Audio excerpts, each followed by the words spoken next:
Two, one.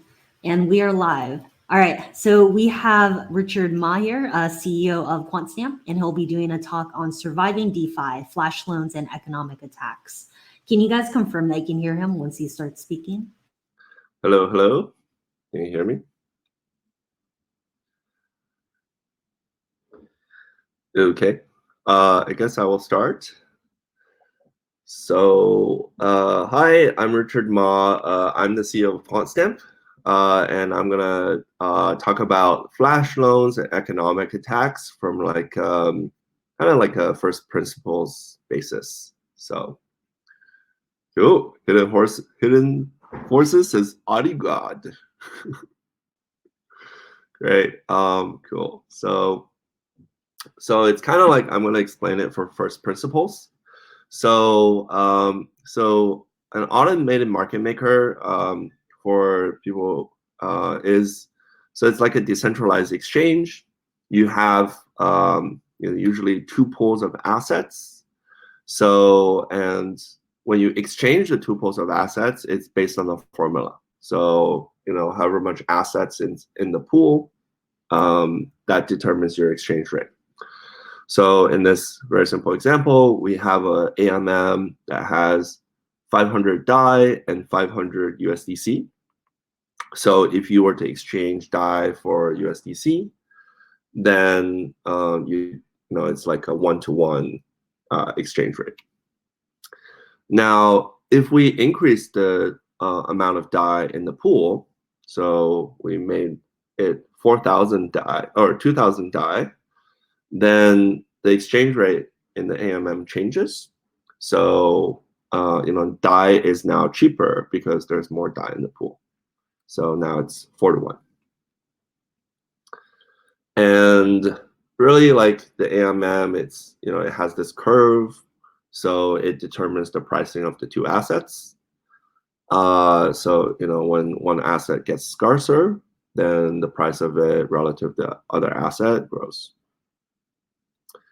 So let's go through an example of an economic exploit just using literally only diagrams. So hopefully it's easy for everyone to understand.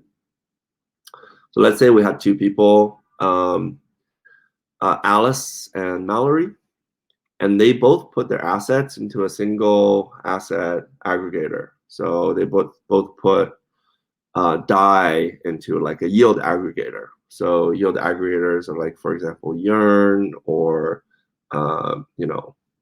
Harvest or one of these yield aggregators. So then the yield aggregator, in this case, they deposit the assets into the AMM. So, for example, Uniswap.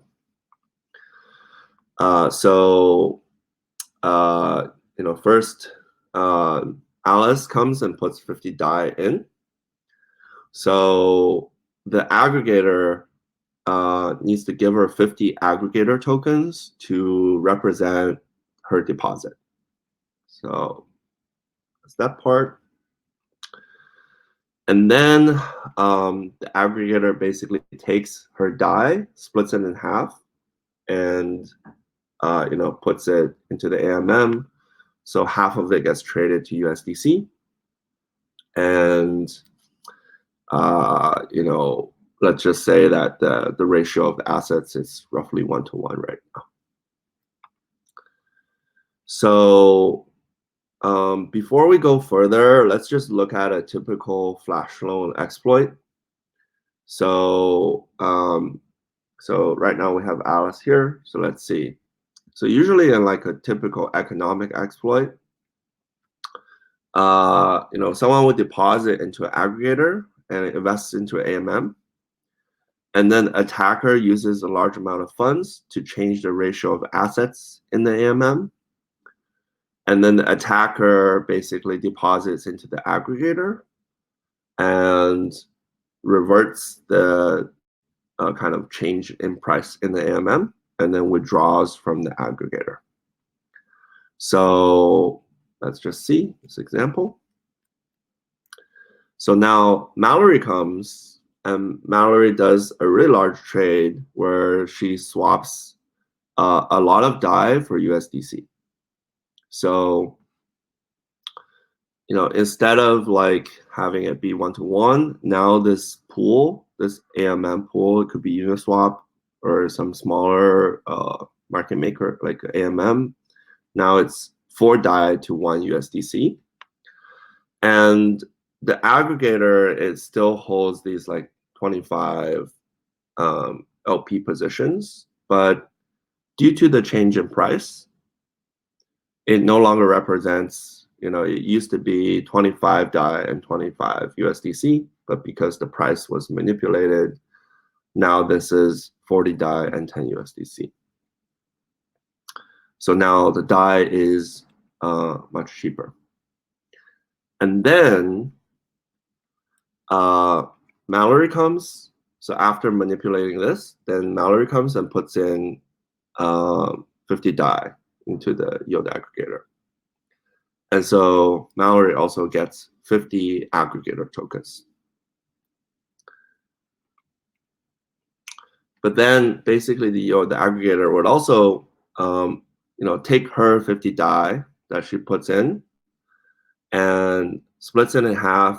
And then the 25 DAI is traded for only 6 USDC, because right now the AMM, it's been manipulated. So DAI is cheaper. So when you put in 25 DAI, you get less USDC. And so you also get less tokens from the AMM. So instead of 25, you get something like 15.6 tokens, because your total assets is less. So something is weird here, because Alice got 50 aggregator tokens. Mallory got 50 aggregator tokens, but they have different number of LPs now. Like Alice has 25 LPs because she did it first, right? When everything was normal. And Mallory has, only 15.6 LPs. So Mallory's DAI produced like less LP tokens when she deposited.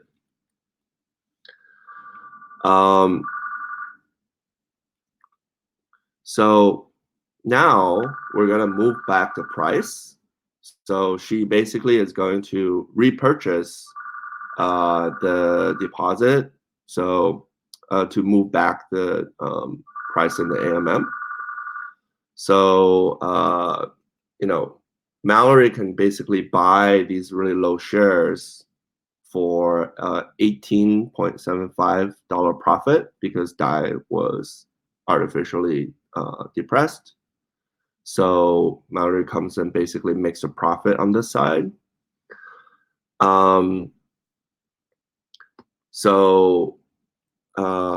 then basically it kind of like reverts the price in the AMM. Now DAI is 1-to-1 with USDC again.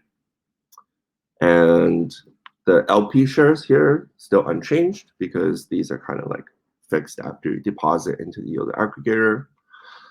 But you can see now like the kind of what the LPs represent is going back to 1-to-1. So then, in the last step, so Mallory here on the yield aggregator side, she has like a $9 loss there because she had less LP tokens, but she made a profit on this side. So net, basically Mallory made like a $9 profit in this example. And you can see that it basically came from Alice's deposit. So when they're basically redeeming these aggregator tokens, they're kind of like Mallory has basically kind of taken $9 from Alice. And the reason why they get the same amount of DAI back is because they both had 50 aggregator tokens. So kind of there. So yeah, this is kind of like a successful attack. it's it's kind of $9 here, but normally like in DeFi hacks, it could be repeated many different times, or with like larger amounts of assets. And this is kind of the mechanic for how to do it. So, so to review, this is kind of like one example of a manipulation, but there's like many variations. But here are kind of like the steps of what they did, right? So, somebody deposits into an aggregator and invests a bunch of money into a different project. So in this case, like a automated market maker. And then, when they're doing that, the attacker basically takes a large amount of money to change the ratio of assets in the AMM. And the AMM just, it's on a curve, so it instantly changes the price. And then the attacker can deposit into the aggregator as well and revert the manipulation. And then once they withdraw, it's kind of like the loss is permanent. So it's really like kind of a zero-sum game where the attacker is kind of taking some of the user's deposits. So, many times you hear of these as Flashloan attacks. And the reason is that, these attacks are often using smart contracts themselves. And the attack happens atomically, so no one can really like interfere while it's happening. It's all happening in a single transaction inside of one single block. And the flash loans, they charge a fee. So if you take out a flash loan, there's a fee. So you need like a large enough profit to cover that. Yeah. But there's actually many variations of this, and I think through the last year, there's been many types of attacks. So people have been looking for ways to prevent these. So I'm going to talk about some of the ways that people are thinking, like have thought about how to prevent this. And when we have audit customers, they like ask us, oh, hey, like, what do you think about block locking? What do you think about doing Oracle checks? What do you think about Chainlink? And then we try to like give them some advice about how each of these work. So I can talk about that. So I'll just kind of go through them one by one. None of them really work. So let's start with oracles. So after every kind of like Flashloan attack, Twitter, there's a lot of messages on Twitter that says like, oh, you should have used the oracle.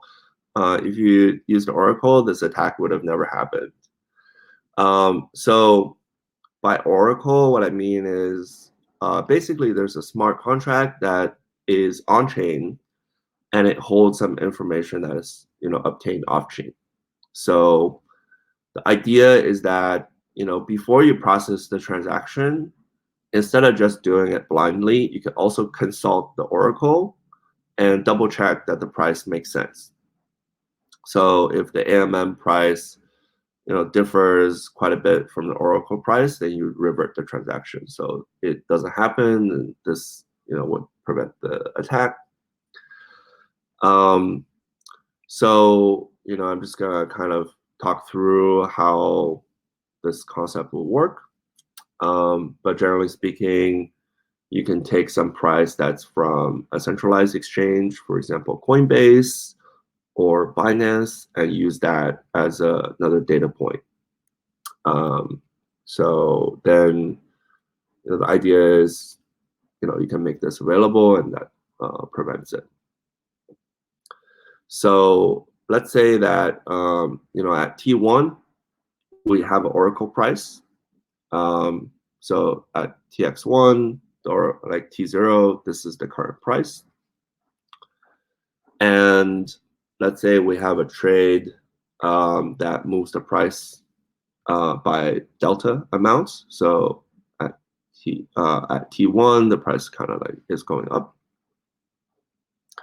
and the Oracle basically reports that again. So then when a big trade happens, so it can be like one big transaction or a lot of small transactions, and basically the price is moving by some delta. But between the trade that moved the AMM price and the Oracle's new updates, this current Oracle price is stale. So basically, the Oracle is taking data from off-chain and put it on-chain. So there's some update interval that this is happening, like let's say every hour, or like every half an hour, or every 10 minutes. And in between these two, the trade, it's kind of it's being compared to a stale Oracle price. So the AMM can just be manipulated towards the stale price. Let's say like, the stale price is like $100, and it used to be like $90. You can have a trade that moves it towards $100, even though it's stale.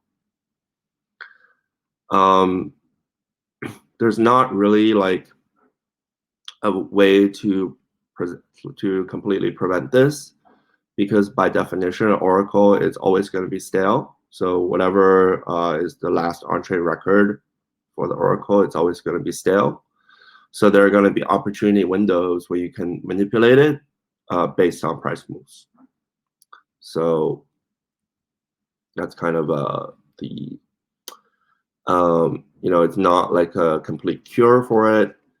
The attacker just needs to have a bot that is waiting for the right opportunity, and the attack can still happen. So so there's like different flavors of oracles. There could be like virtual price, there could be TWAP. There's a lot of names for different oracle concepts out there, but they all have this similar problem, which is it's always going to be stale. So when kind of like projects realize that maybe, okay, like oracles are not a complete solution to this flash loan problem, or they have some issues with like maintaining oracle liveliness, they come to the second prevention measure, which is preventing smart contract interaction. And so we also get this suggestion quite a bit.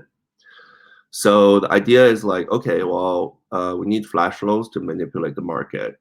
So if we don't allow the project to interact with arbitrary smart contracts, then it's kind of preventing the hack from happening. But it's also not true. So the reason is that you can use like sandwich execution or MEV, which kind of replace flash loans. So MEV is like, you can basically tell a miner what transactions you'd like to include in a block and in which order, and basically pay the miner, and the miner will kind of like order those transactions for you and put it into a block that they mined. So if you want things to be done in a very specific order, like for example, a sandwich attack, then this happens all the time on Uniswap or SushiSwap, where if someone makes a very big trade, you'll see like a kind of MEV extraction sandwich attack happen.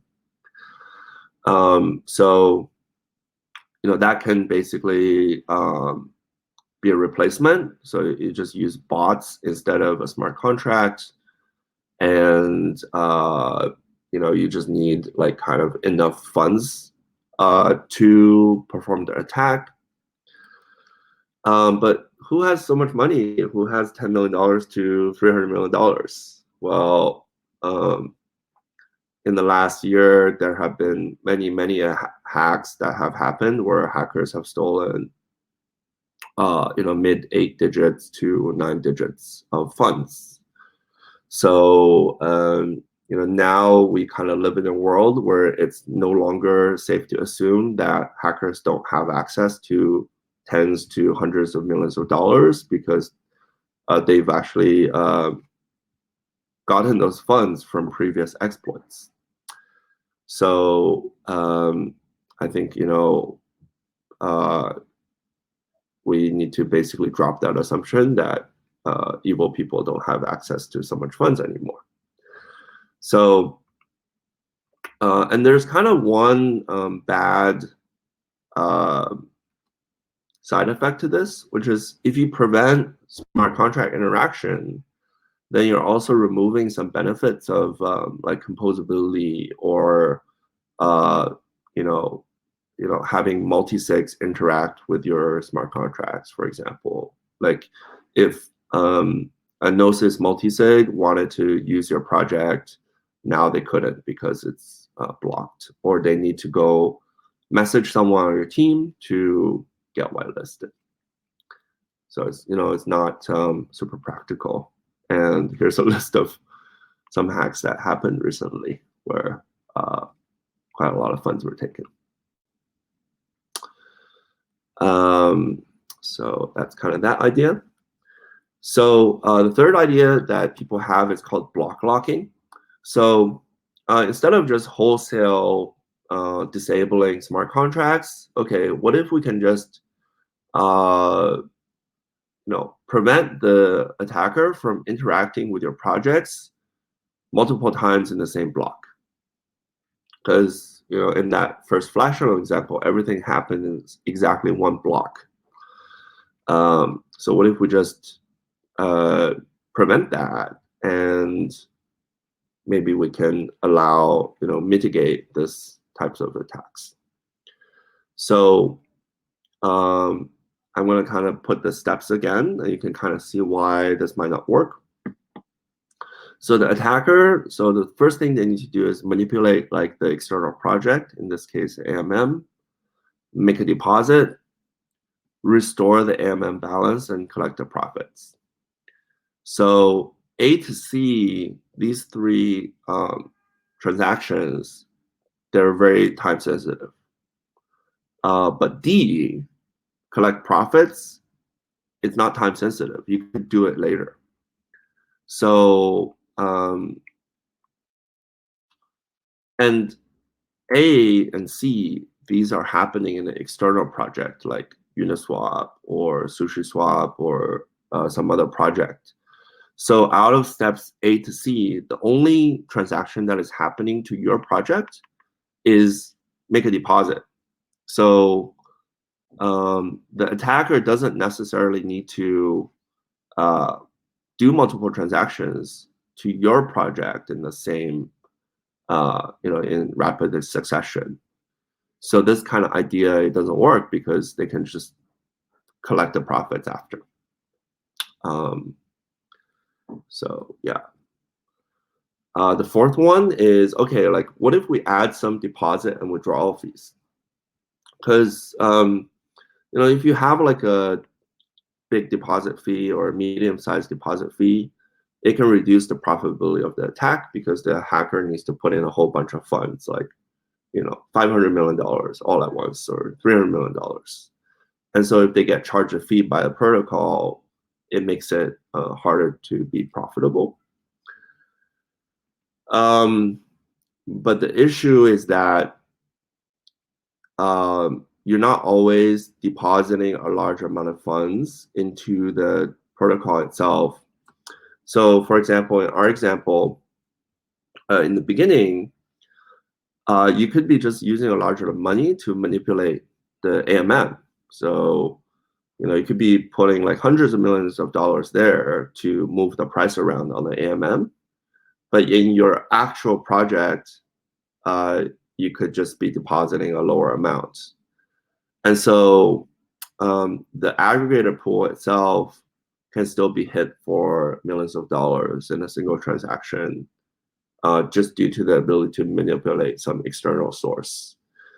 So instead of like preventing the attack, now it's kind of like the attacker just needs to do some math and wait until the aggregator is large enough.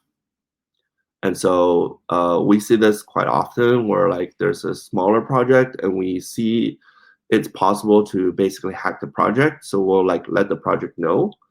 But it's not possible to immediately hack them because their TVL is not large enough yet. So there's not really like room to make a profitable attack at those lower numbers. So that's kind of like it's not a complete foolproof measure to prevent.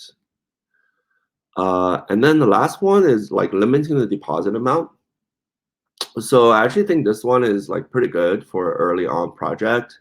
So the idea is it's kind of like a guarded launch. Maybe you can like limit the deposit per account.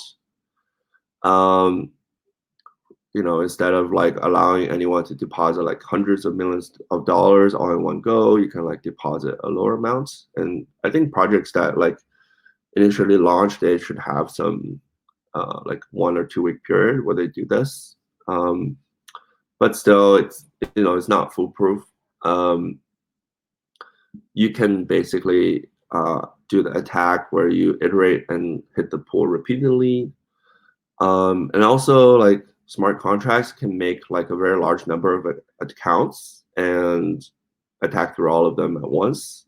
So if you were just like capping the limit per account, you could make like 5,000 accounts or like 500 accounts and perform the attack through that. And so this like ability to dynamically create other smart contracts on chain, it kind of circumvents this protection. So yeah, so what works, right? We went through a whole bunch of things that people have kind of suggested. They all have downsides. None of them are like really like a perfect solution to this. So our research engineer Martin, who like basically investigated Flashloans and also prepared this talk, believes that like a universal solution is actually not possible. So there's a couple of things you could do to protect yourself, or if you are depositing money into a project, you could like be mindful of, even if you're not a smart contract auditor, even if you're not technical, you can still be aware of these things. So the first one is to not create single-sided pools if you're depositing into like a volatile pool. So for example, in the attack, we had users just put in DAI, but they could deposit into this LP pool. So it's much safer to have the users directly deposit the LP tokens, because then this prevents the manipulation from happening to our original example. So if you like saw a project where they just allow you to make single-sided deposits or do leverage, always be careful of that, because that's kind of what allows some of these attacks to happen. The second one is to like not issue pool shares based on trades. So if you like make these LP tokens, you create them before making a deposit, and then you kind of update the order to issue the pool shares based on the LP tokens obtained, then you don't have the example in the beginning where we issued 50 AMM tokens, but people got a different number of LP tokens. The third one is to like not take other people's money into a trade. So if there's like a leverage that comes along with single-sided pools, it can basically increase the profitability for an attacker. So because you can allow the attacker to drag other people's money into an unfavorable trade. So if there's kind of a trade that's happening to AMM or a deposit, it can basically magnify the amount of funds that they're using for a bad trade. So, if you only allow them to redeem LP tokens that only belong to the user and not get funds from other users, then this can also limit the attack. And the last one is like centralization and whitelisting. This is an absolutely safe solution, but then it's not DeFi anymore. So if you had, kind of like a whitelisted list of parties that can execute sensitive actions, then it's a lot safer. But I think it's possible to mitigate a lot of these things by preventing these more risky kind of features. And that's about it. I think we're at time. So for more questions, feel free to email martin@quantstamp.com and myself, richard@quantstamp.com. And to learn more about MEV and DeFi and NFTs, you can visit our blog. Thank you. Awesome. Thanks, Richard. This was great. We're going to transition to our next session now. Awesome.